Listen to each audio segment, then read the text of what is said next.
समाधाता कहता है माँ भूदेवम उपधायाश्चित्यम भविष्यति, कि अच्छा चिकीर्षति प्रयोग बनाना ही तो अभिष्ट है ना आपको, ये थोड़े जरूरी है कि आप जो है वो इकार आदेश रीतै धातु सूत्र से ही करें।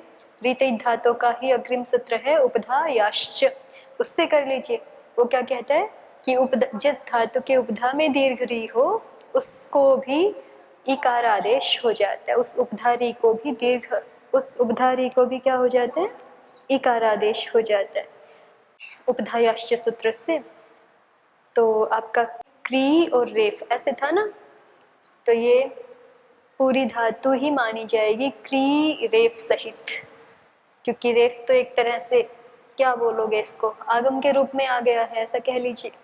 रपर विधान किया गया है ना, री के स्थान में विधीयमान अण रपर हो जाता है, तो ये धातु का अंग ही बन करके आया है। तो अंग ही बन के आए तो पूरी धातु है रेफांत धातु, तो रेफांत धातु है तो धातु की उपधा में दीर्घ ऋकार है, ठीक है। इसलिए उपधायाश्च सूत्र की प्रवृत्ति हो सकती है, उसकी प्रवृत्ति होकर के हम इकार आदेश करा लेंगे तो चिकीर्षति रूप बन जाएगा, ठीक है। किर बन गया ना, री को इकार आदेश करोगे तो किर, और एक और रेफ है तो दो रेफ हो जाएंगे। बस इतना ही है, चिकीर्षति में दो रेफ सुनाई पड़ेंगे, जिहीर्षति में दो रेफ सुनाई पड़ेंगे, और उसको ये बहुत अंतर मानते नहीं है। जिज्ञासु कहता है कि अच्छा इस तरह से चलोगे, चिकीर्षति जिहीर्षति में आप उपधायाश्च से यदि इकार आदेश करोगे ना तो यहाँ भी तर्हि प्राप्त होती मातृनाम पितृनाम, तो मातृनाम में भी तो पाएगा फिर उपधायाश्च से, क्योंकि आपने देखिए मातृनाम में रीत धातु हो नहीं लगेगा, वो तो धातु ग्रहण सामर्थ्य से आपने प्रयोजन बताया था, धातु ग्रहण से यही बताया था ना कि धातु ग्रहण इसलिए किया है, धातु ग्रहण से ज्ञापित होता है कि मातृनाम पितृनाम आदि में उरण रपरह नहीं लगता दीर्घ करते समय, ठीक है।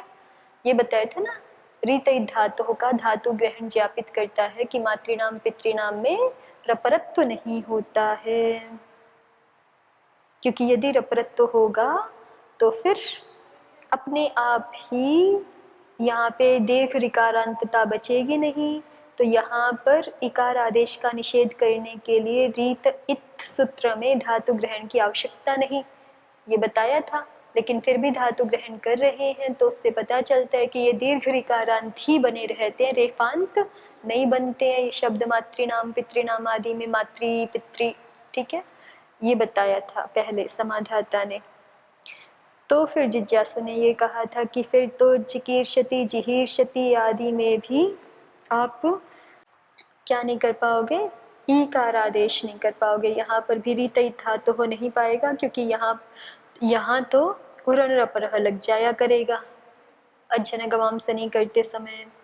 तो समाधाता ने कहा कि यहाँ चिकीर्षति में जो इकार आदेश अभिष्ट है वो तो हमारा उपधायाश्च से हो ही जाएगा।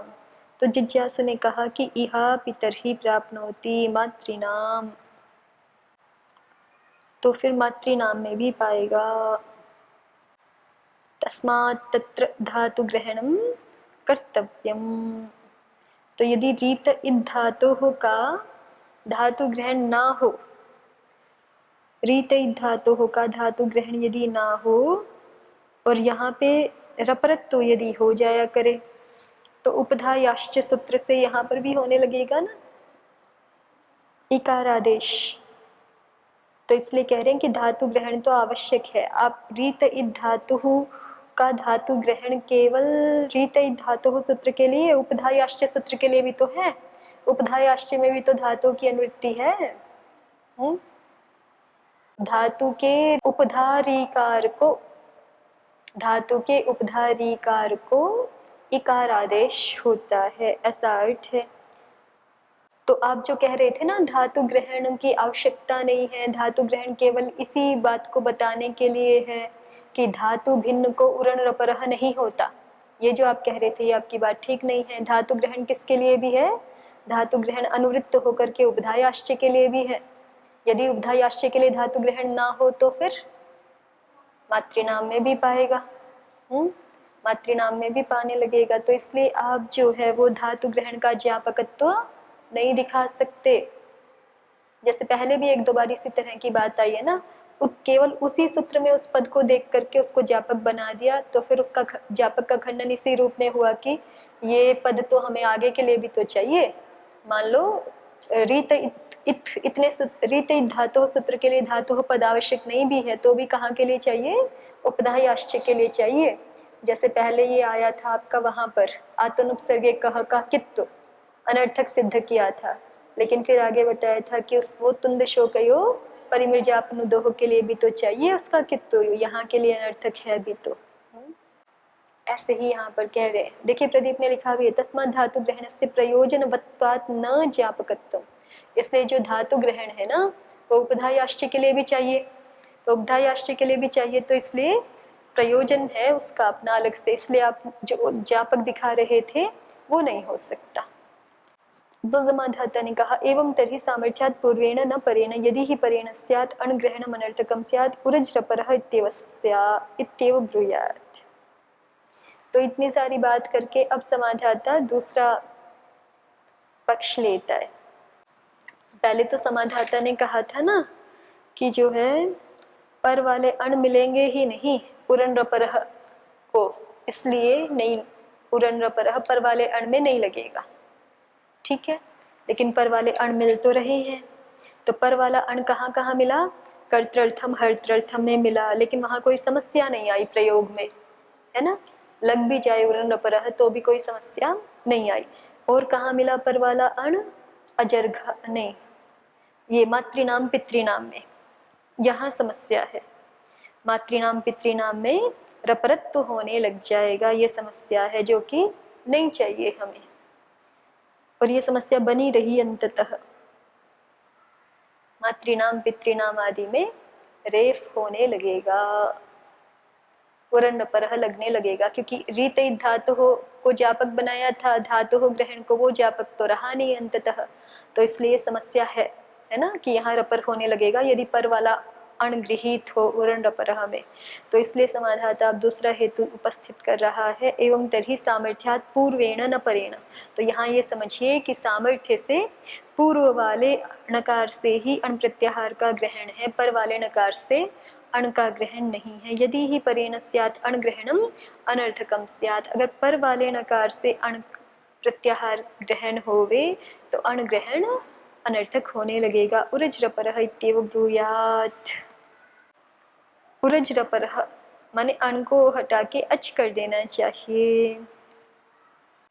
उरज्रपरः इतना ही क्यों बोलना चाहिए, हकार आदि जो अण पर वाले अण में आ रहे हैं उनका रपरत्व कर भी दे तो वो नहीं, वो कह रहे हैं कि रिवर्ण के स्थान में अण, तो रिवर्ण के स्थान में हकार यकार वकार ये कहीं विहित है नहीं, ठीक है। रिवर्ण के स्थान में केवल रेफ तो विहित है, जैसे कि अभी इको यणची वाले स्थल में दिखाया था, लेकिन वहां कोई समस्या आ नहीं रही, वहां रोरी लग जाएगा। रेफ यदि जितनी बार रपर हो भी गया, री के स्थान में रेफ और वो रपर हो गया तो हर बार रोरी लग ही जाएगा ना, तो वहां तो कोई समस्या है नहीं। बचे कौन, ह य व ल, ये री के स्थान में विहित है ही नहीं, ठीक है। तो बचे कौन, अच। तो इसलिए कह रहे हैं कि अण ना कह करके क्या कह देना चाहिए, उरज रपरह इतना ही कहना चाहिए था। लेकिन ऐसा नहीं कह के अण ग्रहण कर रहे हैं तो उससे ज्ञापित होता है, माने ये पर नकार से यदि अण ग्रहण मानेंगे तो व्यर्थ हो गया, व्यर्थ होके ज्ञापित करेगा कि पूर्व वाले नकार से है, पर वाले नकार से नहीं है। उरज रपरह बोलना चाहिए था, उरन रपरह तो व्यर्थ है, यदि पर वाले नकार से ले रहे हैं तो फिर अण ग्रहण करना व्यर्थ है, अच ही ग्रहण करना चाहिए था। तो अच ना ग्रहण करके जो अण ग्रहण कर रहे हैं उससे ज्ञापित होता है कि आचार्य को पूर्व नकार से ही उरन रपरह में अण ग्रहण अभिष्ट है, पर नकार से नहीं, ठीक है। तो ये चार सूत्रों पर चर्चा कर चुके हैं अभी तक। कौन कौन से सूत्र पर, सबसे पहले किस पर बात की थी, ड्र लोपे पूर्व से दीर्घो न, वो भी पूर्व वाले नकार से यस सिद्ध हुआ अंततः। फिर केनः, वो भी पूर्व वाले नकार से रहेगा। फिर अणुप्रग्रियस्य अनुनासिक, पूर्व वाले नकार से, और उरनरपरः भी पूर्व वाले नकार से है। अब केवल एक बच गया, अंतिम देखिए। समाधाता कहता है अस्मिन् स्तर्हि अणग्रहणे संदेहः, कि अच्छा हमें इस वाले अणग्रहण में संदेह है। अणुदिस्य वर्णस्य चा प्रत्ययः इति। समाधाता कहता है यहाँ असंदिग्धम परेण, अभी तक सारे पूर्वेण पूर्वेण थे, पूरी अष्टाध्यायी में यही अणग्रहण केवल पर वाले नकार से है ना, तो कहते हैं असंदिग्धम परेण, ये असंदिग्ध रूप से पर वाले नकार से ही है, न पूर्वेण, पूर्व वाले नकार से नहीं है। जिज्ञासु कुत एतत्। समाधाता सवर्णे अण तपरम शुर्रित, सवर्णे अण तपरम शुर्रित, इसका अभिप्राय देखिए।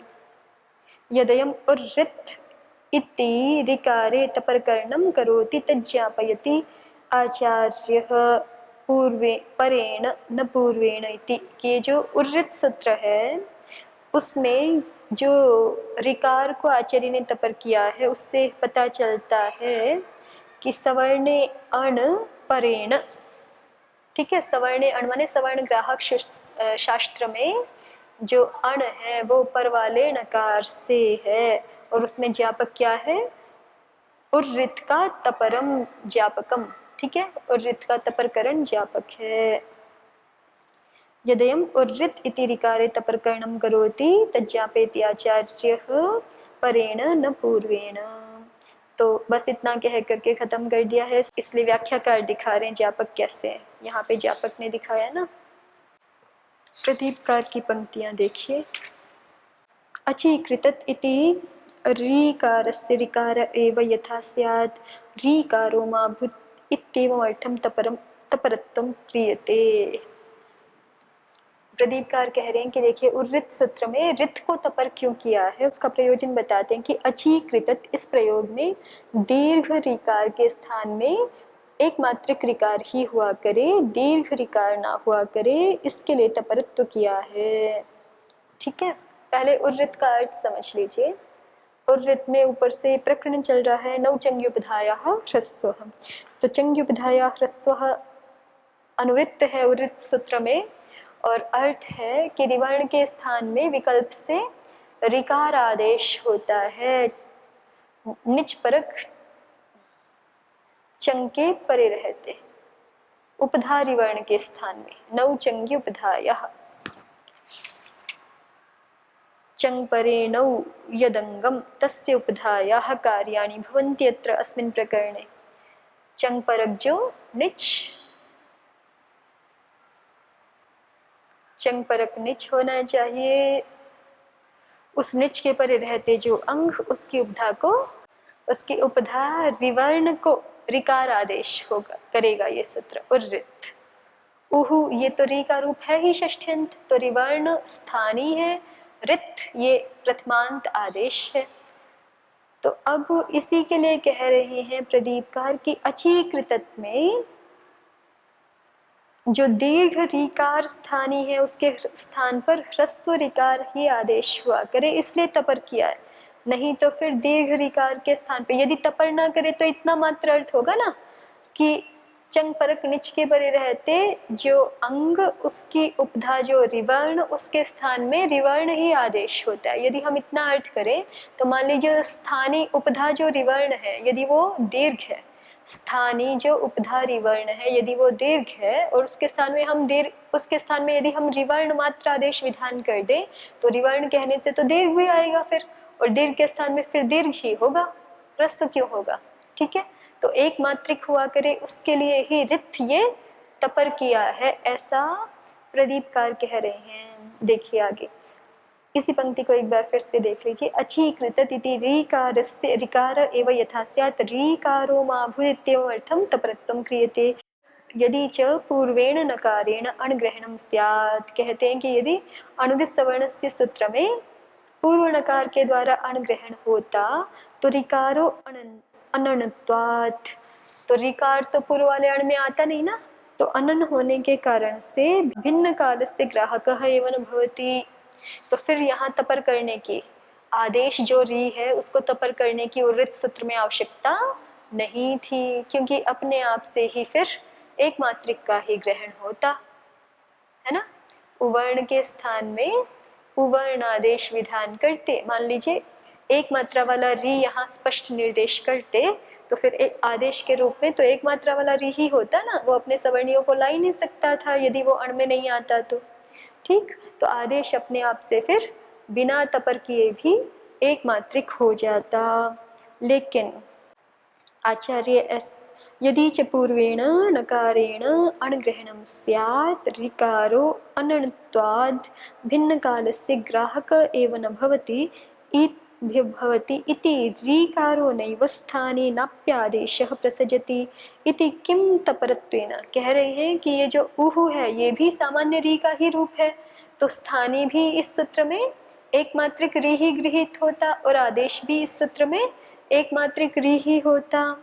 तपर से कोई प्रयोजन था ही नहीं।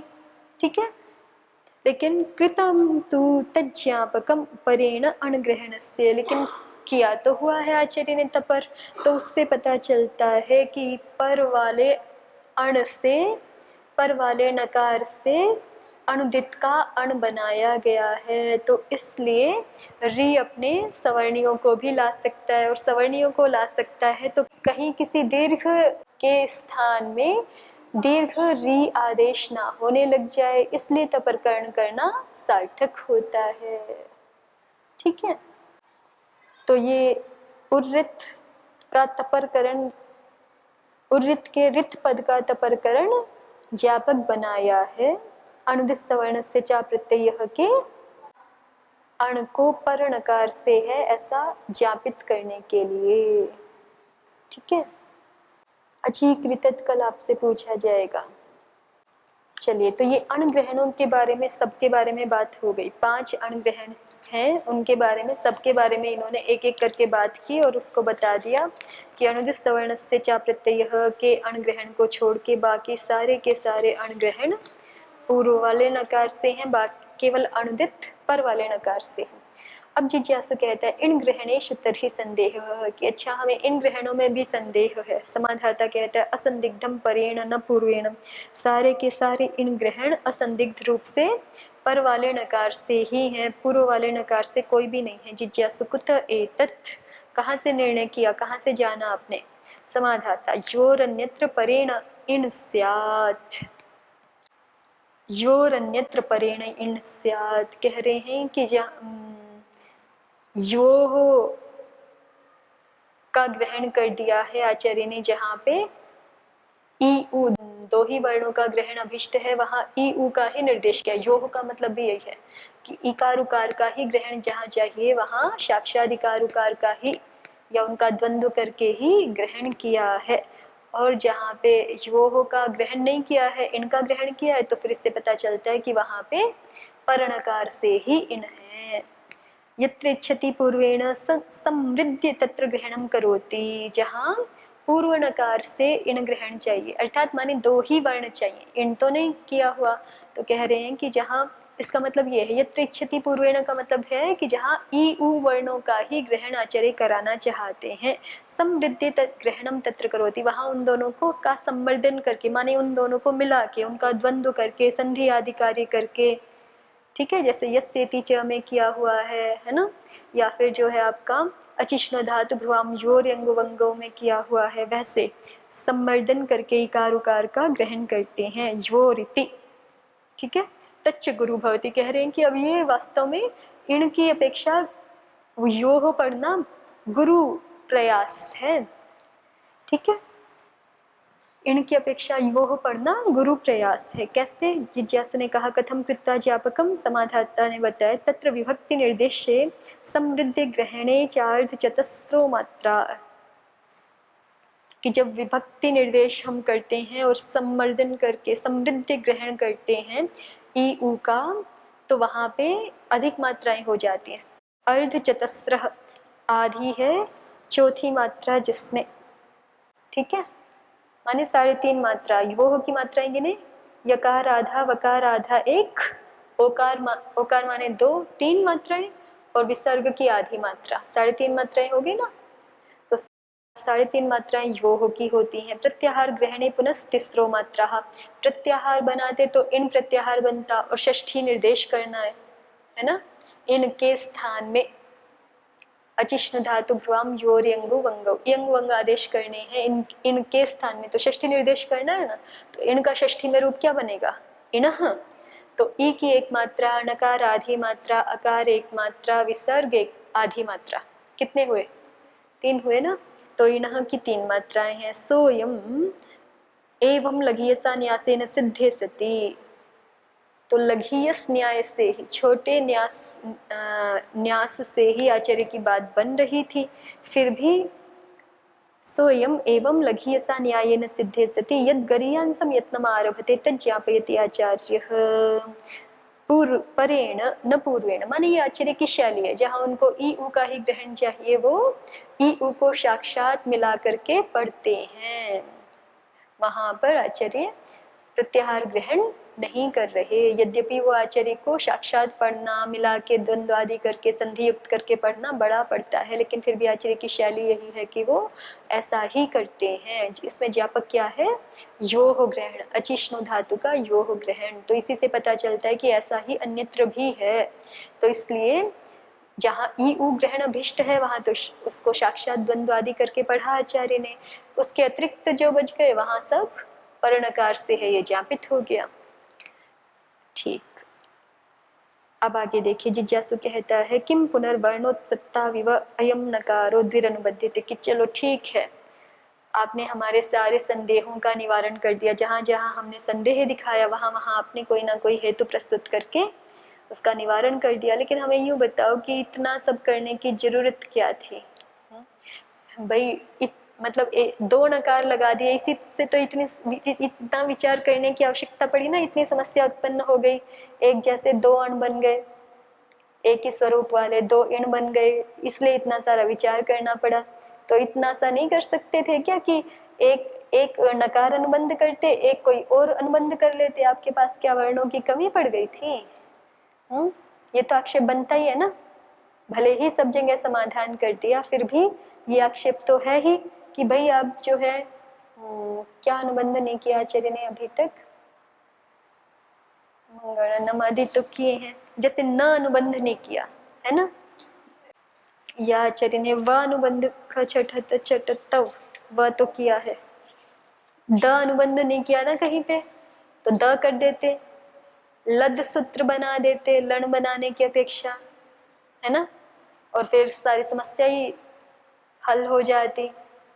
अनुदित ना बना के अदुदित ऐसा कुछ बनाते, माने कोई भी जो अनुबंध अभी एक बार भी प्रयोग नहीं किया है जो वर्ण, उसको अनुबंध के रूप में प्रयोग कर लेते, या तो पूर्व वाले नकार के स्थान में या तो पर वाले नकार के स्थान में, तो इतनी सारी समस्या ही उत्पन्न नहीं होती और इस पर विचार भी नहीं करना पड़ता। इसलिए जिज्ञासु आक्षेप कर रहा है किम पुनर्वर्णोत्सत्ता विव नकारो द्विरनुबध्यते, कि मतलब वर्णोच्छेद हो गया था क्या, माने सारे वर्ण खत्म हो गए थे क्या, जो आपने एक ही नकार को 2 बार अनुबद्ध कर दिया। किम पुनर्वर्णोत्सत्ता विवाहयम नकारो द्विरनुबध्यते, तो समाधाता ने कहा एतज्ज्ञापयत्याचार्य, कि ये भी किसी प्रयोजन विशेष से किया है, ऐसा नहीं कि इसका कोई प्रयोजन नहीं था। 2 बार नकार जो ग्रहण कर रहे हैं आचार्य, उससे कुछ ज्ञापित कर रहे हैं। क्या ज्ञापित कर रहे हैं कि आप समझ लो कि जो है वो शास्त्र में संदेह तो उत्पन्न होंगे स्थल स्थल पर, तो वहाँ पे संदेह में आपको ऐसे नहीं समझ लेना है कि संदेह हो गया तो ये अप्रामाणिक है शास्त्र, है ना, या ये व्यावहारिक नहीं है या दोष युक्त है, ऐसा नहीं समझना। जीवन में भी ऐसे ही नहीं समझना। वहाँ ये शैली ही है कि संदेह के स्थल उपस्थित होते रहते हैं। फिर क्या करना, तो एतज्ज्ञापयत्याचार्य भवती एषा परिभाषा व्याख्यान तो विशेष प्रतिपत्तिर्न ही संदेहाद अलक्षणम। आचार्य बताते हैं, ज्ञापित करते हैं कि माने सभी शास्त्रों के लिए समझ लेना चाहिए कि संदेह ही ना हो ऐसा कोई शास्त्र नहीं होगा, लेकिन संदेह होने पर उसको अलक्षण नहीं मान लेना, ठीक है, अप्रामाणिक है ऐसा नहीं मान लेना। व्याख्यान तो विशेष प्रतिपत्ति, फिर संदेह होने पे क्या करना, वहाँ पे विशेष व्याख्यान करें, विशेष यत्न करें कोई ना कोई, और उससे विशेष का ज्ञान कर ले, क्योंकि संदेह हमें सामान्य धर्म का ज्ञान होने से होता है, विशेष धर्म का ज्ञान होने से फिर संदेह निवृत्त हो जाता है। तो इसलिए व्याख्यान तो विशेष प्रतिपत्तिर्न हि संदेहाद अलक्षणम इति, ये ज्ञापित करना है आचार्य को। इसी के लिए 2 बार नकार लगाया। 2 बार नकार लगाने से ज्ञापित हो रहा है ना वाक्य। कैसे भाई, 2 बार नकार लगाया तो आपको संदेह हुआ है ना, और संदेह हुआ तो आचार्य ने व्याख्यान करके हर स्थान पर निर्णय करके दिखाया है ना। तो इसी तरह से पूरे शास्त्र के लिए भी बताना चाहते हैं कि स्थान बहुत बार संदेह होगा, उससे भाष्यकार ने कहीं भी किसी सत्र को ये नहीं कहा ना, जैसे जिज्ञासु ने समस्या दिखाई हमें यहाँ संदेह हो रहा है, तो किसी भी स्थल पे ऐसे नहीं कहा ना कि सूत्र अप्रामाणिक है, गलत है, ऐसे नहीं बता दिया ना एकदम से कि संदेह हो रहा है तो इसको गलत मान लो। संदेह हो रहा है तो क्या क्या दिखाया, कुछ ना कुछ व्याख्यान करके उसमें विशेष दिखा करके उसका समाधान किया। तो भाष्यकार और सूत्रकार ये समझाना चाहते हैं कि जहाँ जहाँ संदेह होगा वहाँ व्याख्यान से विशेष की प्रतिपत्ति करनी है, उसको अलक्षण नहीं समझना। व्याख्यान तो विशेष प्रतिपत्ति न ही संदेहाद अलक्षणम अनुदित सवर्णम परिहाय। अब ये पूरे लण सूत्र का आपका सार जो है वो अंतिम सूत्र में निर्णय करके, जो निर्णय हुआ है उसको इकट्ठा कंक्लूड करके बता रहे हैं, उपसंहार कर रहे हैं विषय का। अनुदित सवर्णम परिहाय पूर्वेणान ग्रहणम परेण इन ग्रहणमिति व्याख्यास्यामः। कि जैसे इस सूत्र में हमें मतलब ये जो नकार अनुबंध है इसके विषय में हमें बहुत स्थानों पर संदेह हुआ कि ये पर नकार है पूर्व नकार है, तो ये हमने व्याख्यान कर लिया कि अनुदित सवर्णम इस सूत्र को छोड़ करके सारे के सारे अण पूर्व नकार से हैं, और शास्त्र में जितने भी इण हैं वो सारे के सारे पर इण हैं। परेण इण ग्रहणम, पर नकार से सारे इण ग्रहण हैं इति व्याख्यास्यामः। ये हम व्याख्यान कर लेंगे। व्याख्यान तो विशेष प्रतिपत्तिर नहीं संदेहाद अलक्षणम इति। अस्तु अद्य तावदेव। ओम शांति शांति शांति। ओम श्री परमात्मने नमः। ओम श्री गुरुभ्यो नमः। ओम सर्वेभ्यो